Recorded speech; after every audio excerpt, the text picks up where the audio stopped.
Welcome to the VO2 Lounge podcast, the podcast dedicated to making you a faster, stronger, and healthier athlete by using available online scientific literature. In this episode, we'll be discussing why high-intensity work is so important for athletic development. With all the Zone 2 work, it's important we don't lose sight of the need for high intensity.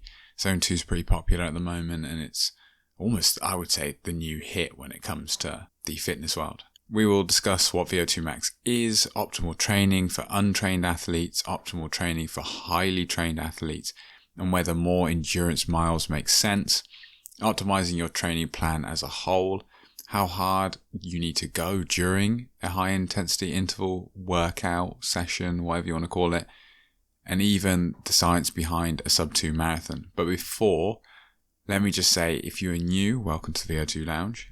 And if this is your second or third time listening, why not consider following the pod and sharing with a friend who would like to learn more about exercise physiology? It must be like VO2 season or something at the moment, because the Real Science of Sport podcast just had a segment on this very subject. One of the papers they reference is in fact one I've lined up in this episode. Some additional sources they mention that were of particular interest include a blog post, at least I think it's a blog post by the looks of things, but it talks about VO2Max and what is required for a 2-hour marathon. The reason I mention it so early on is simply because they put out that 62 to 84 milliliters of oxygen per kilogram per minute is the band at which likely you will need to fall in to achieve the 2-hour marathon. So as we go through this episode, bear it in mind that more is not always necessarily better, in the sense that other factors can play a role. That main factor is the percentage of VO2max that you can sustain for an extended period of time, and they are suggesting that you would need to sustain 94% of VO2max for 2 hours, approximately, but it gives you an idea of what's to come. So I know I've put out a lot of jargon right at the beginning there, but let's bring it back down to basics. And for those who aren't aware, or this is completely new to them other than the word VO2max itself, what is VO2max? So, VO2 goes by many names like maximal oxygen intake or peak oxygen intake, but essentially VO2max is the maximum volume of oxygen that a person can consume or use during exercise. This can be expressed as an absolute value, which is liters per minute. So for example, 4.2, a small number like that is usually, or should be, hopefully, referencing an absolute value. And then you have a relative value, which is much more useful for comparison between athletes, which is milliliters of oxygen per minute per kilogram. So the fact that you now have got kilograms in there, a measurement of the mass of the individual, you now can compare between two athletes who could be drastically different, especially if you're on a bike where someone who's 100 kilos might do 280 watts, and to someone who's 60 kilos, that is a very impressive figure. But when you then compare the two individuals for a relative VO2max, you'll see the performance differences in their oxygen consumption capacity relative to their body mass. Now, typically VO2max tests are conducted in a medical facility or like a lab or a hospital. They can be conducted by a doctor, cardiologist, or some kind of fitness specialist. In athletic and clinical settings, sometimes VO2max can be estimated, assessed through a cycling protocol, walking protocol, or treadmill protocol, due to the expensive equipment required and expertise required to operate the equipment. It's important to note that these are just estimates. For example, the run I'm about to outline can be confounded by the fact that you may be in carbon running shoes, for example, when you perform the test. So carbon shoes versus non-carbon shoes is going to affect how fast you run for no change in your oxygen consumption. Now, smartwatches and apps like HRV for training estimate VO2max based on, in the case of running, your running speed and your heart rate during that running speed, and some other metrics like HRV and heart rate and resting heart rate, and weight, but it obviously needed the weights to get the relative VO2. But again, this can be confounding factored by the presence of carbon shoes. And then cycling is based on power and heart rate. But again, you have confounding factors in the sense that if you look at individuals, yes, you could generally correlate human beings, but we're all going to have at different points in our fitness trajectory, a different heart rate demand for a given power at a given weight across various different conditions. If you start looking into heart rate, for example, weather's going to climate, it's going to affect how that is behaving. You could have a higher heart rate at the same fitness, just in two different environments. And then you also have to consider that we're all, to some extent, a little bit unique, and you don't know where these baseline values are taken from. So if you want a true test, this must be done in a lab where they measure gas in and gas out live as it's happening. So the air you are breathing in, they measure the composition of that. Because they know the composition of that air, the air you're breathing out, and the CO2 concentration and oxygen concentration, how that's changed, you now know that oxygen in versus oxygen out, that is oxygen consumed. You've also got alternatives where they fill a bag effectively as you are exercising, so it's more of a closed system. You breathe in, and when you breathe out, fills a bag, and these can be analysed post-test to determine oxygen consumption at different phases of the test. But for example, you've got things like the Cooper run, and you've got other methods, but to calculate an estimate for VO2Max through a running protocol in mil per kg per min, you can use the following formulas, which in kilometers is VO2Max equals 22.351 times the kilometers run minus 11.28. And then for miles, you've got VO2Max equals 35.97 times miles ran minus 11.29. I should mention as well that this is a 12-minute run protocol effectively. So with that out the way, I can get on to the main paper that we'll be looking at for this episode, which, may I add, is a 2002 paper. So things somewhat have moved on, but for the most part, it still highlights very useful insights. It's still extremely relative, and the mechanisms are still, again, relevant. The paper is titled The Scientific Basis for High Intensity Interval Training. So their abstract essentially is understanding the nuances of training adaptations in highly trained endurance athletes is crucial for optimizing performance, of course.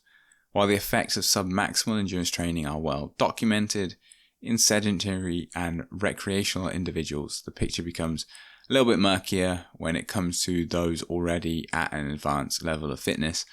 Now, the advanced bit here, I think really if you're a runner or cyclist, if you're at the point really where you are really dipping your toes in a form of racing, for the benefit or for the relevance to this paper, you'd really be in that kind of more advanced category, because they're distinguishing between people who have received this kind of HIIT protocol straight off the couch versus people who've already got a foundation of exercise and fitness through years of training, and what is the best protocol for these individuals. Now, interestingly, simply increasing training volume doesn't seem to yield additional benefits for highly trained athletes. Instead, the focus shifts towards high-intensity interval training, which we should all know to some extent, as the primary method for enhancing endurance performance. This shift is supported by research showing that high-intensity training, rather than more volume, is key to further improvement. However, the specific mechanisms behind these improvements are still being unraveled to some extent. Studies examining muscle enzyme activity post-HIIT haven't shown significant changes, suggesting that other factors like skeletal muscle buffering capacity might play more of a significant role.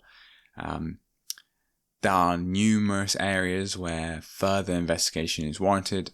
Aspects such as changes in plasma volume, stroke volume, muscle cation pumps, and fiber type characteristics remain underexplored in the context of HIIT in highly trained athletes. Additionally, optimizing HIIT programs, especially in terms of interval intensity and duration, requires more focused research. But essentially, that's where this paper is kind of going towards, is essentially the fact that, look, more volume doesn't necessarily elicit the benefits you may think it does, and intensity could be where the future gains are. What I'd think, especially cyclists, I think runners, it can be a little bit different because your goal of event duration is actually longer than the professionals, because they're obviously running a marathon in 2 hours, basically, like 2 hours, 3 minutes or whatever, versus you doing it in 3 or 4, or maybe you're pre-elite and you're doing 2:45 or something, for example, but your duration is longer. But cyclists, your duration is guaranteed shorter. Unless you're riding at a pretty elite level, the elites are going to be racing longer distance. For example, a low ranking rider, maybe in Cat 4, 80 kilometers is a pretty standard road race duration. Whereas obviously we all know that elites could be racing over 200 kilometers. And then if you got grand tours, 200 kilometers, 100 and say 20 to 240 kilometers back to back to back to back, with 2 rest days for 21 days or however long a grand tour is, I forget. So it's quite different. Now, if you look at their training, you'd be like, well, surely they'd be doing less volume. But it's important to note that the volume has kind of come down in that World Tour rankings. They have started to reduce that amount of volume that's going on. And this could be possibly to do with the fact that there is more of this focus on the interval work.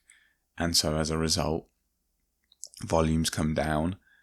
But I think where it's even more relevant is the fact that if you are not training for 4, 5, 6 hour road races / 5-hour road races where you're having to have a normalized power of 380 watts or something, then maybe 10 hours a week is enough, and you don't need to seek the 15-hour week, and instead you just need to focus on those intervals and how those are distributed. But I digress again. Let's get on to training for untrained and recreational athletes, what they found, what the recommendations are. Let's get into that. So feel free to skip this bit if you feel like you're not an untrained athlete. Rather than splitting these into individual episodes, I just thought I'd keep them all as one and go over each individual component. So what do they have to say? Well, they outline the intricate physiological adaptations triggered by endurance training, particularly spotlight on the aerobic energy system, because this is going to be really downregulated in an individual who is sedentary. They elucidate how adjustments in training variables such as intensity and duration influence specific metabolic pathways and oxygen delivery to the muscle. Through short and long-term studies involving sedentary individuals engaging in daily submaximal training, the narrative sort of unfolds that the enhancement of physical work capacity credited to heightened oxygen delivery and utilization within the muscles, all things you would expect. Now, central adaptations, including a decreased resting heart rate, augmented blood and plasma volume, leading to hypervolemia and an increased cardiac output during exercise, further underscore the body's response to endurance training. It outlines the temporal trajectory of these adaptations, with immediate enhancement in physical work capacity contrasting with the more the protracted timeline required to change in VO2Max and muscle morphology. These are kind of things, especially the stroke volume, cardiac output, blood plasma volume. These are kind of things. I have a detraining episode, and when you become detrained, you'll see your heart rate spike during, say, you come into some high intensity, and that can all return very quickly. And that is, again, when you are new, all these things are going to change really quickly. And it is an interesting thing to monitor. If you have a watch or anything that monitors your resting heart rate, it is kind of cool just to see it drop. I never saw that really happen because I wasn't monitoring any of these things. Usually, the closest I get now is when I come back to training and I'm on the bike. And when it becomes the point that when I'm just riding along to and from work and so on, if I'm not concentrating on keeping the power on, my heart rate doesn't really go over 120. Whereas when I first come back, or I'm coming out of the winter sort of noodle around phase, and it just spikes to 130, 140 without me really trying, those are the kind of things you'll see really, really quickly. Now, beyond the cardiovascular and metabolic shifts, the text delves into the notable adaptations such as a reduction in glucose and muscle glycogen utilization and the optimization of fat metabolism during submaximal exertion. Yet despite these remarkable physiological adaptations, there is a notable plateau in performance improvement among habitual endurance athletes solely through escalating training volume. Now, this doesn't mean, I think there needs to be an element of people knowing what is considered high volume. So if you're a full-blown amateur and you're doing 3 hours a week, one hour ride 3 times a week, then this isn't to say ramp up the intensity and don't worry about riding 5, 6, 7, 8 or 10 hours a week. If you're in that category, if you're in the sub 10, obviously intensity is necessary, but volume is also going to still have a good impact. Then once you get to the point where you're at that level, it's now where it's becoming more like, okay, 15 hours a week, there is going to be improvements. However, this high intensity work and building the work capacity to do more high intensity work is critical. And then the 20-hour week, really, unless you have real high aspirations and going into the more pro, semi-pro ranks, for example, you can then consider these big volume weeks, but habitually trying to cram in 20-hour weeks while you work and so on, yeah, it is just, don't do it. Now, the discussion then navigates towards the distinctive characteristics of trained muscle, characterized by the heightened oxidative enzyme activity, increased capillaries per muscle fiber, and the predominance of slow twitch fibers. This sets the stage for a crucial realization. Further advancements in endurance performance demand a nuanced approach beyond mere volume escalation. Trained athletes require varied training stimuli to push beyond existing thresholds, and recognition that underscores the complexity and depth of human physiology adaptations to endurance training.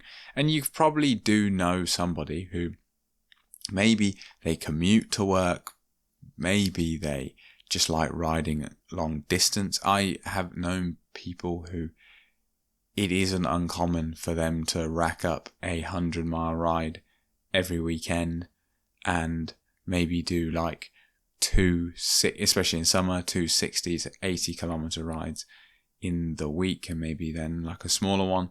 But you then go out with them for a bit of a smash ride and they just haven't got anything about them because simply they haven't trained their body to do that high intensity. And there is only so far that volume in the form of hours alone at zone 2 is going to get you towards your goal, essentially. This is not to say, again, do 3 hours of pure high intensity. It's more that if you're doing 10 hours a week and you're not doing any intensity, figure out how to put some intensity in there before you start adding volume and going to, say, 15 hours a week.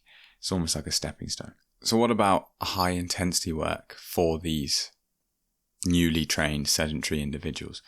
Well, they go on to talk about that, and that part of the paper delves into the transformative effects of high intensity interval training, or HIIT, on aerobic fitness and endurance performance.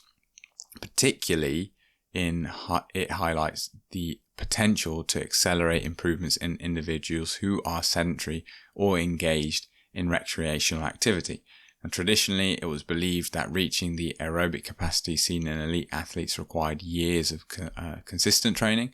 However, recent research suggests that a study by Untitled al. Challenges this notion by demonstrating substantial increases in VO2Max. They were arguing 44% increase in VO2Max within a relatively short time frame of just 10 weeks through high intensity exercise sessions alternating between cycling and running at VO2Max levels. Now, I read that, and then obviously my mind goes to, Jesus, okay, if my VO2Max already for like 58, 59, and then I could add 44% onto top of that, I'm going to be a pro athlete in no time.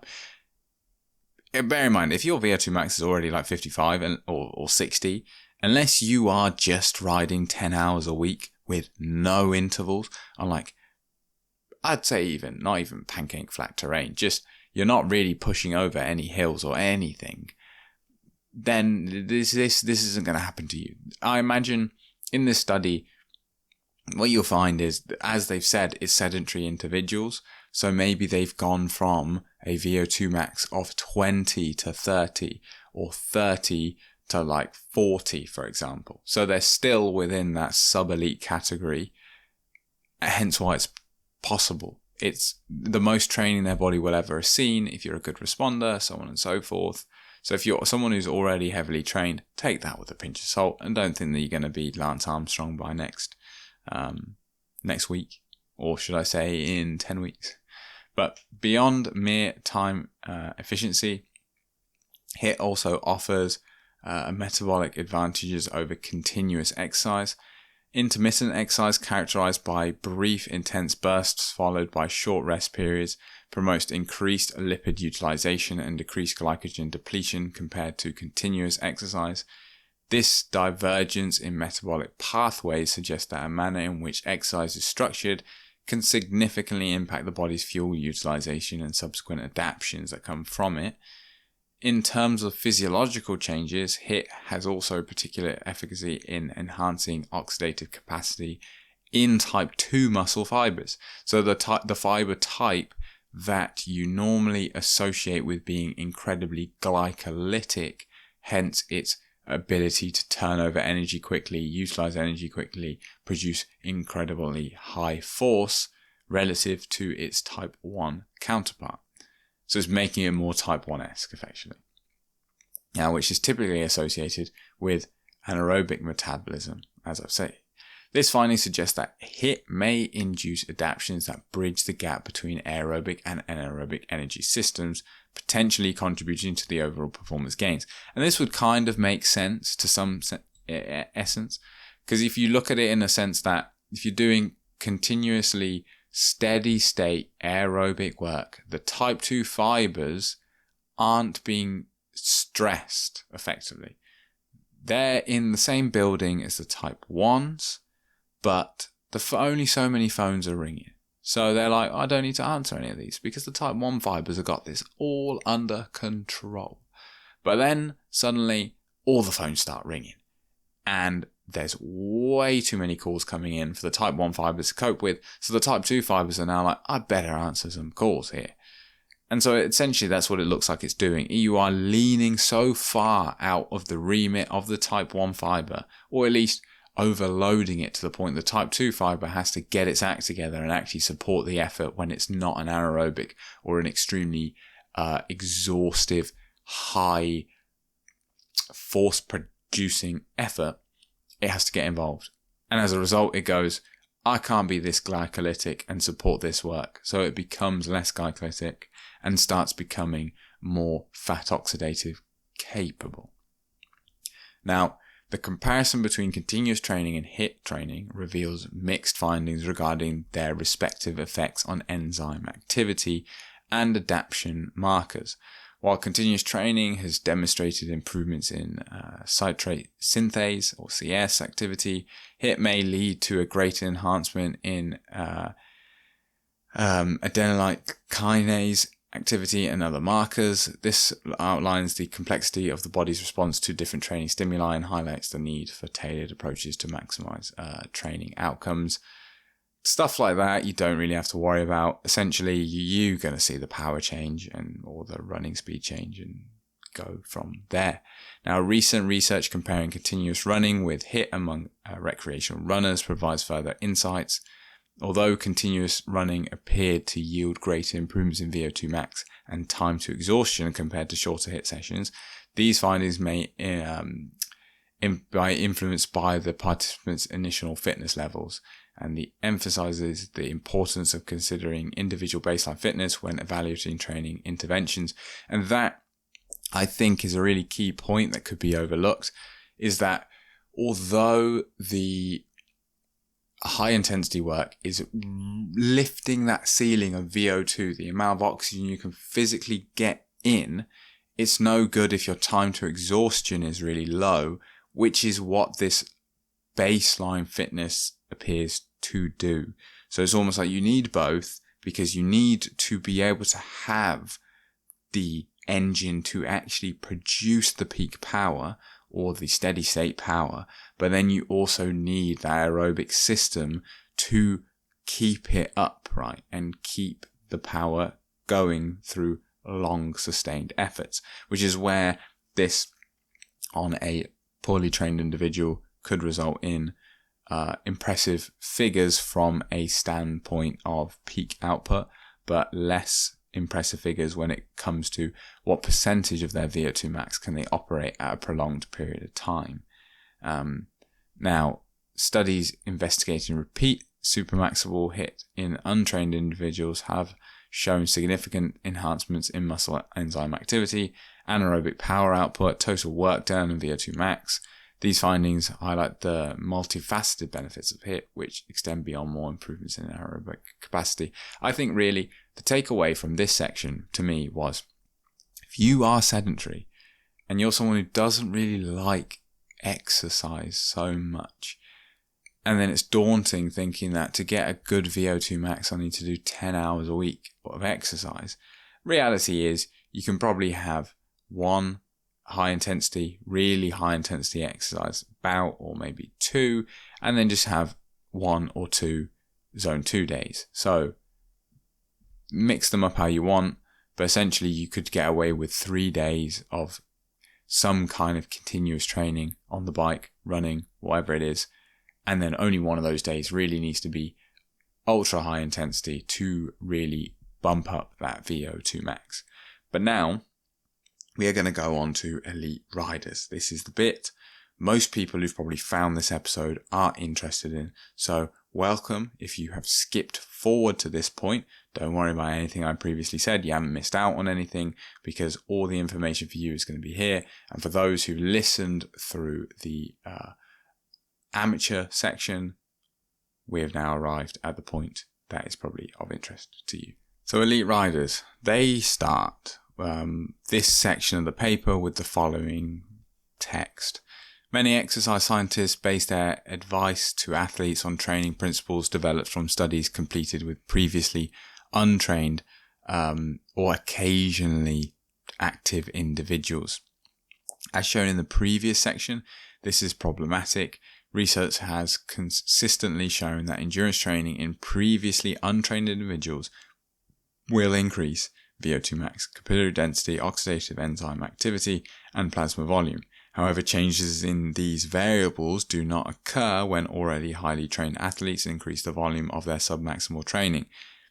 Indeed, endurance training athletes and untrained individuals do not show the same response to submaximal continuous training, which should be clear to some extent. You wouldn't expect the two, but in some cases people do transfer those two training principles across from sub-elites to semi-elite / highly trained individuals. So submaximal training for elite riders. Submaximal, in the name, everything there is submaximal. Now, sometimes you could also consider it as being like those steady state longer intervals, like 20 minutes, 30 minutes, 40, 50 minutes, or even an hour. I use them quite a lot at the beginning and to see like January time.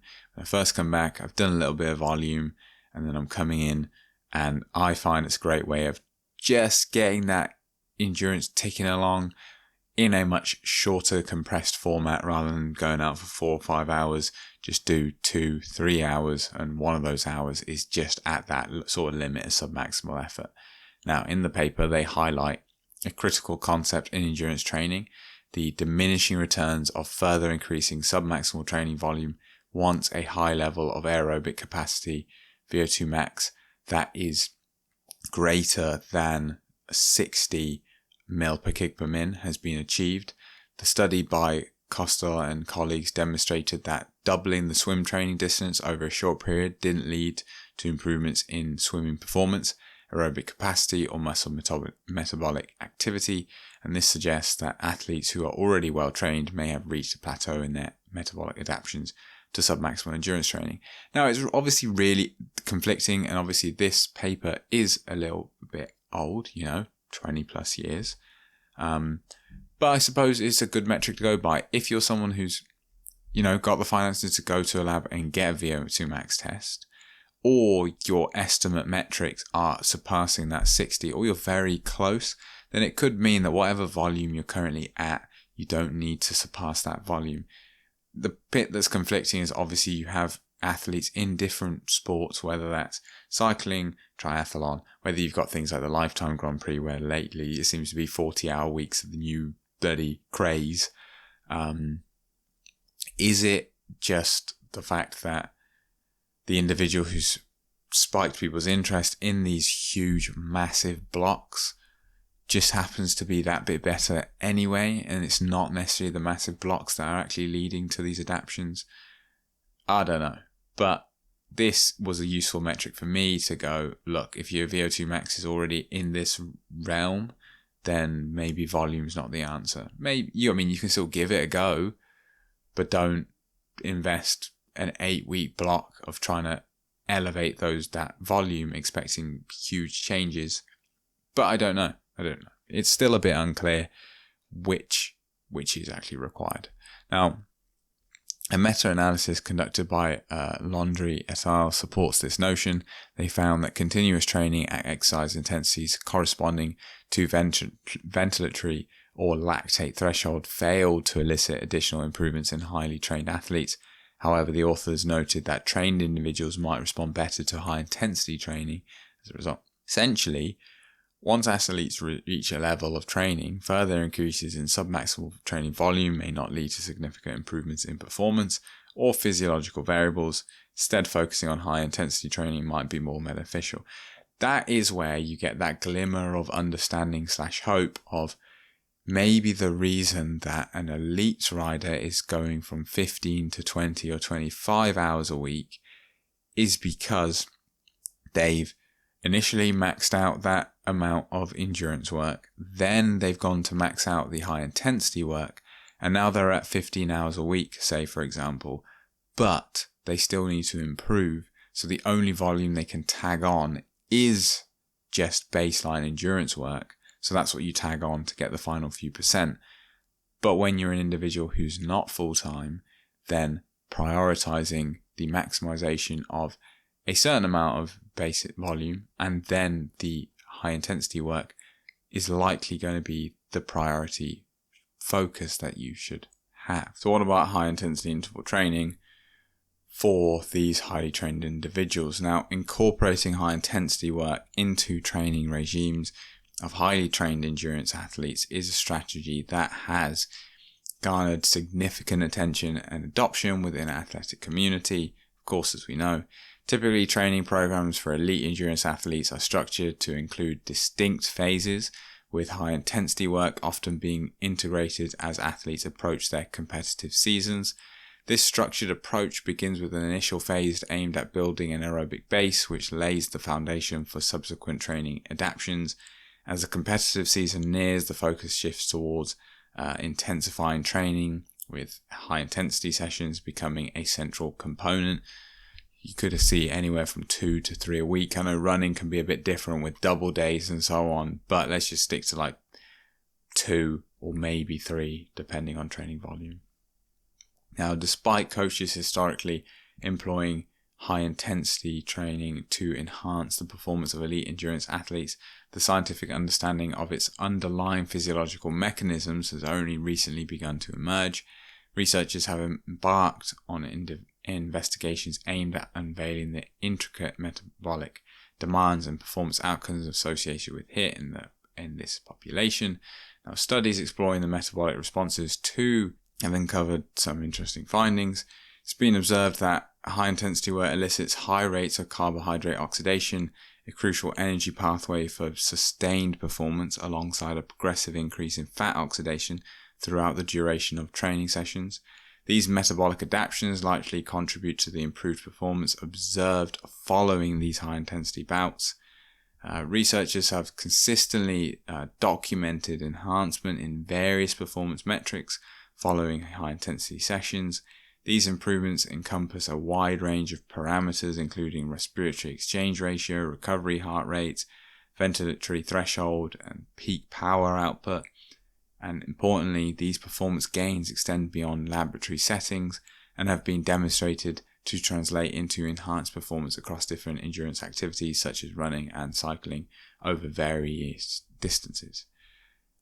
While HIIT yields positive effects on certain laboratory-based markers of endurance performance, such as ventilatory threshold and peak power output, it's important on the other parameters such as economy of motion and maximal oxygen uptake, so VO2Max, appear to be more variable and less consistently observed. Now, researchers proposed at this time several potential mechanisms throughout which HIIT may enhance endurance performance, and these include its influence on sustainable fractional utilization of VO2Max, so something I mentioned earlier about that operating at a high percentage, improvements in movement efficiency and alterations in oxygen delivery and utilization process within working muscles.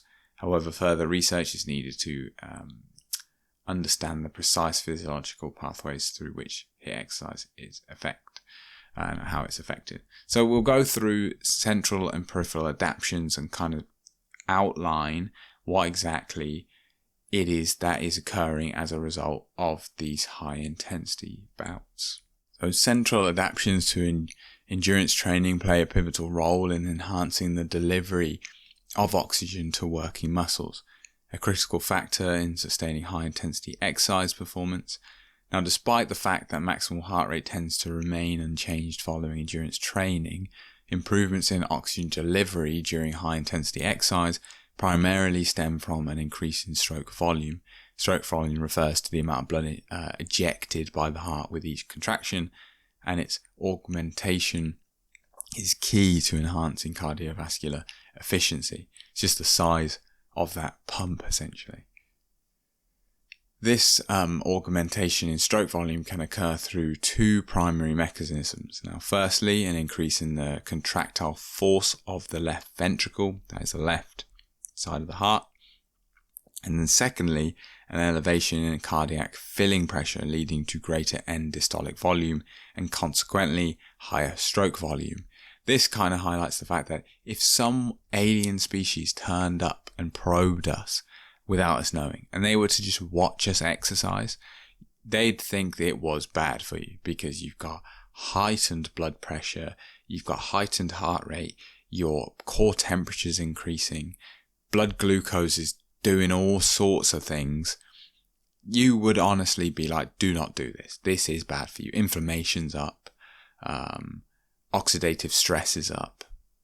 Why would you do this? But then if they instrumented you over the long run and looked at various human beings and the ones that didn't and did exercise, you'd realize, this small proportion of that individual's day that's causing this incredibly heightened state of stress actually doesn't seem to have a negative impact, or their same biomarkers or the same variables we're looking at are now reduced significantly from the sedentary human beings. Now, these adaptations are fundamental to optimizing oxygen delivery to working muscles, thereby supporting prolonged endurance exercise performance. However, despite the critical role of stroke volume in cardiovascular function, potential alterations in stroke volume and plasma volume following high-intensity interval training in highly trained athletes have not been extensively explored.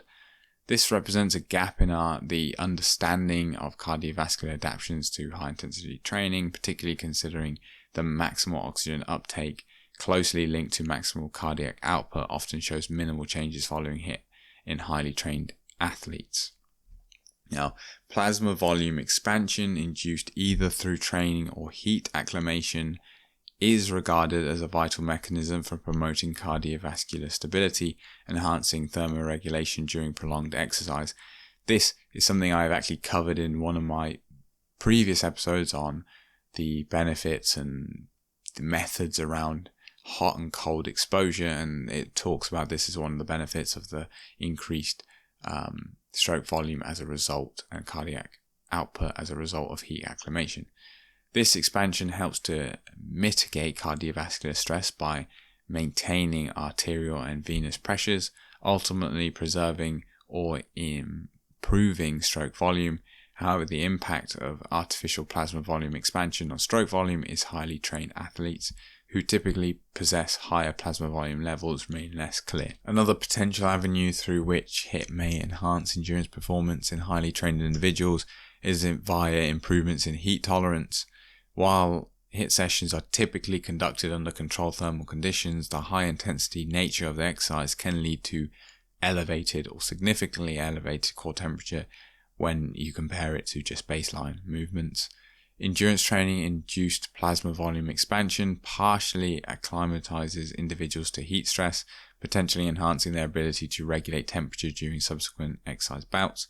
However, research in this area is limited and further investigation is warranted. I actually have an episode again on this very topic of heat acclimation, how it can be performance enhancing, so on and so on. And again, in addition to the central adaptations, peripheral changes in muscle physiology also contribute significantly to enhance endurance performance.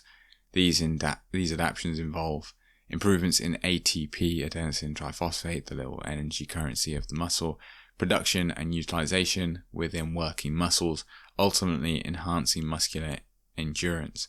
However, existing research on peripheral adaptations in HIIT primarily focus on untrained or recreationally active individuals, leaving a gap in the understanding of how these adaptations manifest in highly trained individuals.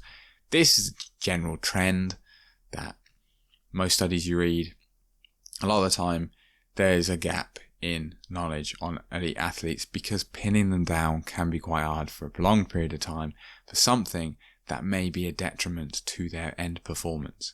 So essentially, while central adaptations such as stroke volume enhancement are crucial for optimizing oxygen delivery during endurance exercise, the specific effects of HIIT on these adaptations in highly trained athletes remain underexplored. Now, additionally, understanding peripheral changes in muscle physiology post-HIIT could provide valuable insight into the mechanisms underlying enhanced endurance performance in this population.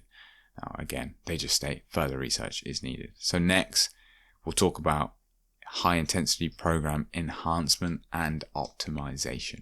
Now, we've spoken a lot about high-intensity interval training and why it's so important and what the adaptations are that come as a result of high-intensity training. But how do you go about setting up a program and optimizing that program for maximal benefit to yourself? So, optimizing high-intensity interval training programs for highly trained endurance athletes requires a multifaceted approach that considers various key factors to tailor the training stimulus to each individual athlete and their goals. Let's explore these elements a bit more then. So, first and foremost, selecting the right exercise intensity is crucial. While several physiological measures can guide this selection, focusing on the velocity at which VO2Max is achieved, the VMAX, has emerged as a practical and effective metric by pushing athletes to exercise at or above their VO2max. Further improvements in aerobic capacity can be then realized. This is something that I think only really works for runners, really, because you could go on a treadmill and run at VMAX through a VO2max test, and then from then on out you know where this value lies. Whereas a cyclist, the speed you're riding is so variable, dependent on wind, depending on like tarmac, bike, elevation, so on and so forth, that it's not really as useful a metric. But you could substitute it for knowing what your power output at VO2max is, and then utilize that instead of VMAX. Interval duration is another critical consideration, something there's multiple different interval durations. Since the time to exhaustion at VMAX, which is Tmax, varies among athletes, using a fraction of Tmax, for example 60% of Tmax, as the interval duration ensures that athletes train at a high intensity relative to their individual capacity. This approach provides a standardized yet adaptable framework for interval prescription. Incorporating metrics related to distance covered at high intensity during HIIT sessions adds depth to interval training optimization. Athletes who cover a fraction of their Tmax distance during intervals, along with appropriate work to rest ratios, have shown significant performance improvements. And then this underlines the importance of considering both time-based and distance-based variables in high-intensity training programs design. Recovery strategies are equally crucial. Tailoring the duration and type of recovery based on individual response and training status ensures optimal physiological adaptations while balancing stimulus and recovery. And additionally, integrating high-intensity interval training into periodized training plan aligns training intensity and volume with the athlete's competitive season and performance targets. That's obvious. You don't want to basically finish your season, start doing high intensity, and then build volume before the season. That would be reverse periodization, but essentially for someone doing criterium racing, road racing, marathons, anything of that where it's fairly high intensity, you're going to want to bring the intensity closer to the goal event. And before that, you can focus on volume optimization and aerobic development. But I found that this paper in particular, the recommendations were a little bit kind of here or there. It was like, obviously this VMAX and Tmax, but it wasn't giving standardized just durations like 8 minutes, 4 minutes, 2 minutes, 30 20s, 20 10s, so on and so forth. But a paper titled Higher Fraction of VO2max Duration Interval Training, a higher fraction of VO2max during interval training, the greater gains in performance. This is the paper I mentioned before that the Real Science of Sport podcast covered in their most recent episode. Now, this is the source that I think provides a good indication. Now, it explores the significance of exercising at intensities near the body's maximal oxygen consumption, which is VO2max, in enhancing endurance performance. High-intensity interval training is highlighted as an effective modality for achieving this, with the fraction of VO2max achieved during HIIT sessions and the time sustained at durations equal to or greater than 90% of VO2max being proposed as a criteria for session effectiveness. While the concept is widely accepted, scientific evidence supporting it has been lacking. The present study aims to fill this gap by continuously measuring VO2max during a HIIT session throughout a 9-week exercise training intervention in cyclists. And bearing in mind, this is a recent study. I think it was 2020. No, sorry, I tell a lie. It was actually 2023. So it was October 2023 when it was published, received slightly beforehand, but a very recent paper. So showing that there is still conflicting data and still no clear outline as to what the hell's going on? Now, 22 participants underwent an intervention, performing HIIT sessions consisting of 5 by 8 minute intervals and an average power output corresponding to their individual maximal power output. VO2 was measured continuously during work periods in each high-intensity session, and physiological tests, including blood lactate profile, VO2Max tests, and a 15-minute time trial were conducted before and after the intervention. The results revealed that a positive relationship between the average fraction of VO2Max achieved during HIIT sessions, so percentage of VO2Max high intensity, and improvements in various performance indicators, including maximal power output, power at full millimole, power output at full millimole, blood lactate, essentially. You'll have heard of it if you've watched any of things, especially like the Norwegian method videos. They'll talk about lactate a lot. But essentially for the time being, exercise time at full millimole, the performance index, and VO2Max. Now, specifically, a higher percentage of VO2Max exercise during the interval was associated with greater improvements in WMAX, which is maximal power output, at 4 millimole, and performance index and VO2Max. Notably, there was no significant relationship between percentage of VO2Max worked out at and changes in gross efficiency at 175 watts. So it's suggesting that no significant changes low down, but your ability at the top end is drastically improved. The study then concludes that optimizing high-intensity sessions to elicit a high percentage of VO2Max per high-intensity interval may lead to enhanced endurance performance.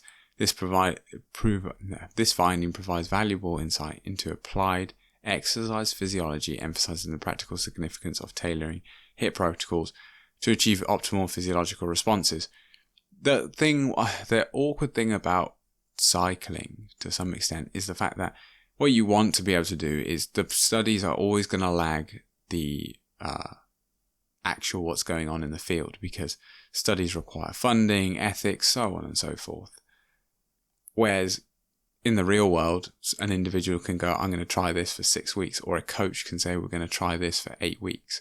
If it works, we stick with it. So you'd want to try replicate what professionals are doing. But the problem is, because professionals are doing such high volumes, it is a bit hard to really tailor and figure out how you titrate that to our respective volume. Now, it is worth noting that I have got a previous episode called What are the Most Effective Training Intervals? HIIT Science Explained. In there, I go into various other papers, but in less detail. This is one of the papers covered.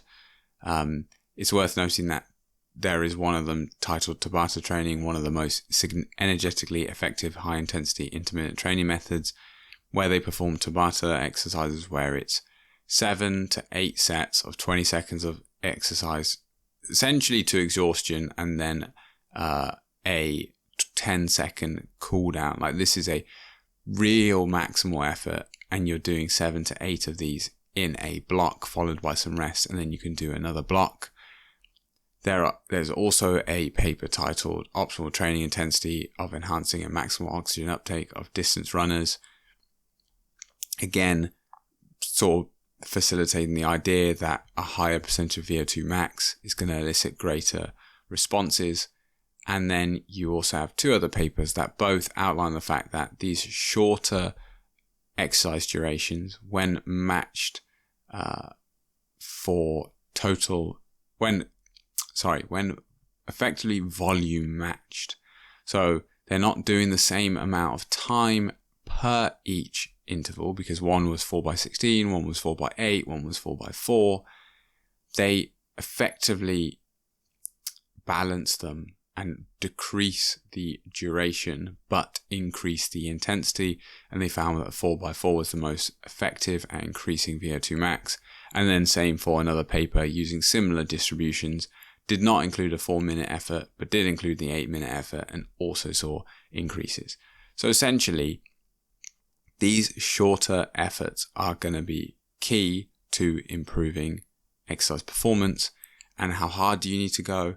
You need to go pretty hard, essentially. I think failing a workout is a sign that you are in the right kind of realm. Yes, you need to back it off a little bit, but you're definitely in the right realm. Whereas if you're finishing a 5 by 8 minute session and you get to the end and you're like, yeah, that dusted that off, it's probably not hard enough. So as I was literally writing this all up, I had somewhat of a moment of clarity or an epiphany or a thought process. You have many pros who say you can't replicate racing and you can only prepare for it when it comes to road racing in particular, and criteriums as well. But in general, you'll hear pros say that it was good to get a hard race in the legs because you simply just can't prepare for that kind of stuff. And I'd have to agree, having very recently, like the last weekend, competed in my first road race of the season. There's just something about the environment that leads to such a high level of continuous effort that I just don't think can be, or at least easily replicated in training environment that frequently. I sometimes have 2 races per week, and I don't think I could dig that deep twice a week in a solo setting where I'm doing intervals.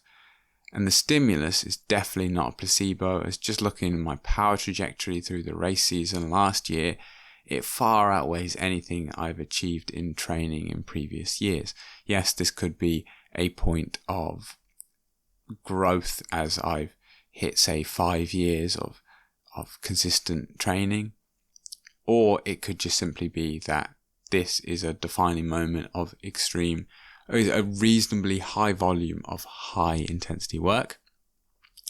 A possible explanation for this could be how racing tends to keep you at a very high percentage of your VO2Max for a prolonged period of time, where much of the time is spent sort of under that VO2Max threshold, but then there are also these huge efforts that take you way over your capacity, and you're doing either at VO2Max or you're obviously at VO2Max, but then the power continues to creep past that and pushes you into that zone.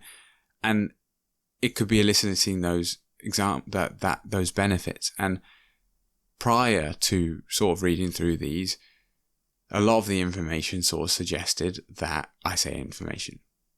information from training platforms, for example, like Trainer Road, where they're suggesting that although racing is useful, training is the key, which, yes, okay, completely agree in the sense that training, you can't just turn up to a race. But intervals over actual racing, it looks like, because you are having these such short breaks, usually between ramping straight back up to VO2Max, it looks like if you were to be able to monitor yourself throughout the session, that you'd be teetering very close to VO2Max for a lot of that, especially if it's a 2-hour race. It's a bit like a 2-hour marathon where they're talking about 94% of VO2Max. You could be right there, essentially. Obviously undulating, but you get the idea. What's your takeaway from this then? Mine is that maybe rather than at this point of year, I'll have my first race and then I'll try build some, almost like a little training camp where I incorporate racing and an increased volume. To be honest, I think I'll stick with the 10 to 13 hours a week kind of volume and prioritize 1, the race, and 2, a secondary high intensity session that will effectively push me through into the main season with hopefully as much fitness as possible, and then through there it will just be about maintenance. If I have 2 races a week, obviously no high intensity, and if I have only 1 race, then possibly a small tune-up, but only if I'm feeling particularly flat. Once I hit that point in the season, fitness can increase, but the only way it's going to be increasing through high intensity is predominantly through racing because of the volume of races that will come within that calendar. For more content like this, explore my previous episodes and consider following, rating and sharing the podcast wherever you get your podcasts from. Share your thoughts or suggest future topics at the VO2Lounge@gmail.com or in the VO2 Lounge Discord server. Links all down below. Thank you for tuning in, and until next time, it's goodbye.